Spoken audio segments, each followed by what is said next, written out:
Elle va mieux, docteur. Monsieur, suivez-moi dans mon bureau, je vous en prie. Fiston, je vous demande d'attendre sur place, ok? Et m'entretenir votre père. Si ma mère est morte, dites-le moi, docteur. Ce n'est pas la peine de me le cacher. Je vous l'ai dit, nous battrons pour lui sauver la vie. Vous êtes dans votre rôle, je le sais. Vous ne pouvez que nourrir l'endroit des patients d'espoir, même quand vous savez que tout est terminé. S'il vous plaît, dites-nous la vérité. Dites-nous la vérité. Fiston, je vous demande d'attendre sur place. Je vais discuter avec votre père.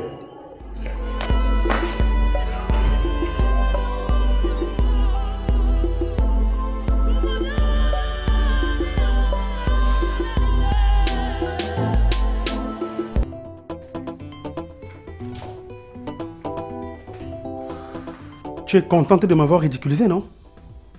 Qu'attends-tu pour jubiler et célébrer?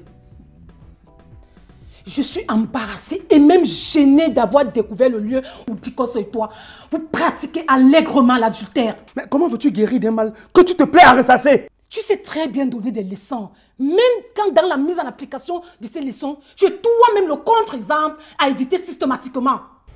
Tu m'as leurré quand tu m'as dit que tu me pardonnais, hein? Si, je t'ai pardonné. Mais c'est oublier qui n'est pas facile. Si je comprends bien, tu m'as condamné à vivre un enfer à cause de cette histoire. Reconnais que tu es la cause de tout ce qui t'arrive.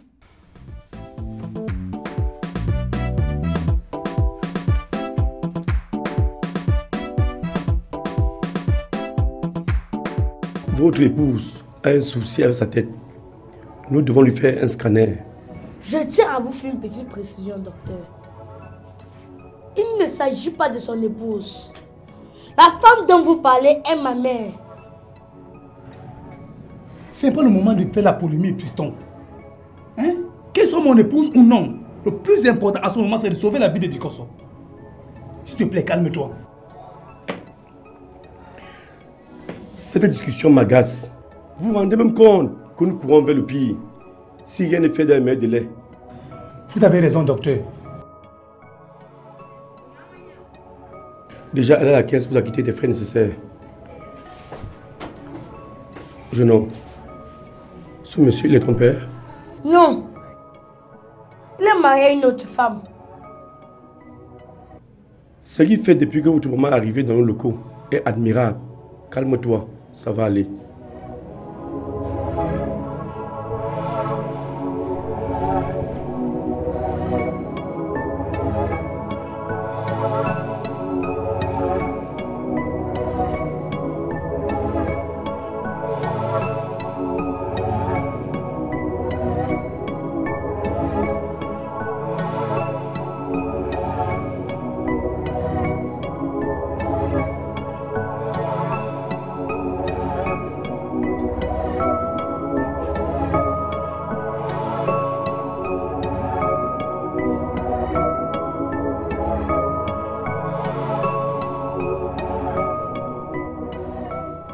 La vie est trop compliquée.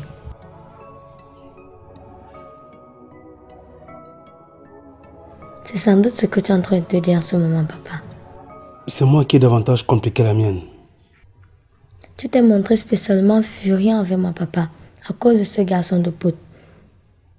Je pourrais connaître le pourquoi d'une telle colère. Ma fille, la courtoisie, la politesse et le respect des autres sont des valeurs inhérentes aux sociétés humaines accomplies. Et de plus, j'éduque des enfants pour qu'ils soient socialement bien intégrés. Ok? Oui, papa. Je constate que Tata Dikoso ne vient plus ici depuis longtemps. Que se passe-t-il avec elle? C'est à ta mère qu'il faut poser cette question. Dikoso et elle sont copines. Tu es sûr qu'elles sont toujours copines, papa?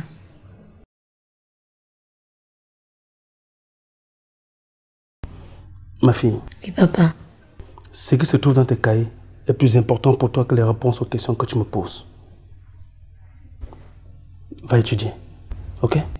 Oui, papa.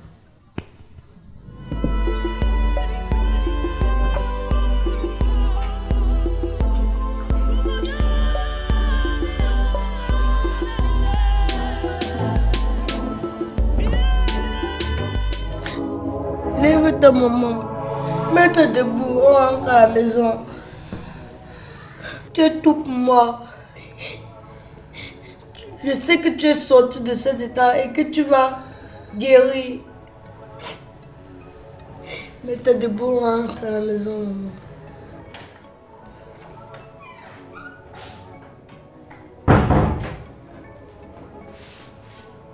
Ta mère a besoin de repos. Lève-toi de là. Je ne peux pas, docteur. Je n'y parviendrai pas. Lève-toi de ce lit, on rentre à la maison, maman. Si tu continues de faire ce que tu fais là, tu vas entrer en secret avec elle. Non, docteur, s'il vous plaît, docteur. Sauvez ma mère. Je vous en prie. Lève-toi de ce lit, maman. Lève-toi.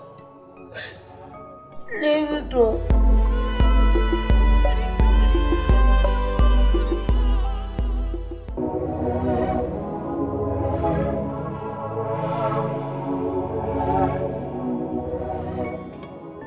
Tiens, tu manges. Tu n'as pas encore mangé depuis le matin et ce n'est pas bon. Je vais bien manger. Mais ma mère, elle mange quoi pendant ce temps? Elle mangea quand elle sortira de son état de maladie. Elle a ouvert les yeux tout à l'heure. Elle a ouvert les yeux? Oh, merci Seigneur. C'est déjà un bon signe. J'ai été gênée quand j'ai vu les larmes couler de ses yeux. Comment ça, elle a pleuré? Oui. Elle est malheureuse de savoir que je suis plongée dans une situation aussi triste. Fiston, arrête d'être ça avec des pareilles pensées. Il faut garder une attitude positive. S'il te plaît.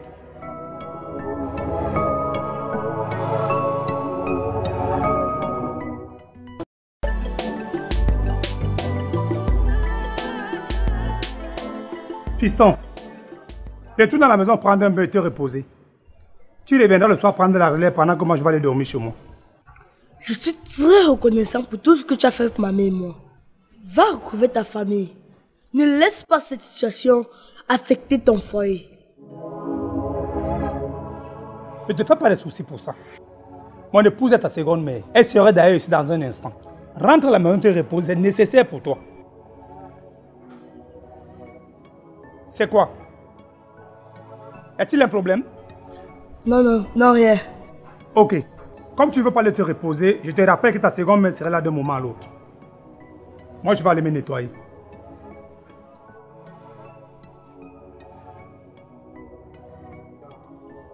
Oh, le pauvre. Comment faire pour qu'il sache que je ne suis pas son fils?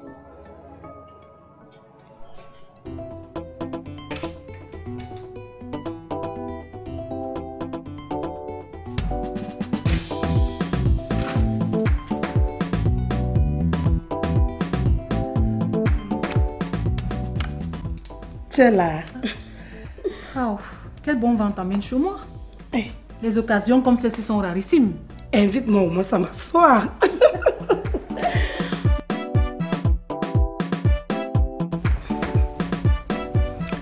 Moi au moins je te cherche même si c'est pendant des occasions rares. Toi tu viens chez moi. En passant, où est mon tonton Gale chéri? Gale est sorti, il va pas tarder à revenir.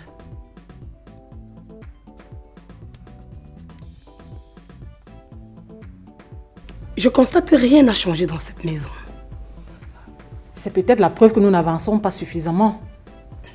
Et toi, tu t'es mariée?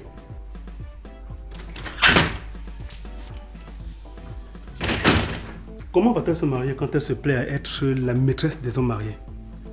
Eh, tonton, c'est avec des intrigues que tu m'accueilles maintenant chez toi. Tu peux considérer cela comme des intrigues si tu veux. Mais laisse-moi te dire que je suis au courant de la vie de débauche que tu mènes. Quelle vie de débauche dont tu parles? S'il n'y a que les hommes mariés qui me font la cour, qu'est-ce que je fais? Tu les repousses! Pour me renfermer dans la solitude. Tu dis quoi comme ça? Donc tu te réjouis de te taper les hommes d'autrui dans le but de les amener à tromper leurs femmes? C'est pas bon. Qu'est-ce qui n'est pas bon? Hein? Qui sait? Parmi ces hommes mariés, je peux trouver mon âme sœur. Après tout, la polygamie fait partie de nos réalités, non? Qu'est-ce qui a me regardé de la sorte? C'est moi qui ai payé de polygamie ici?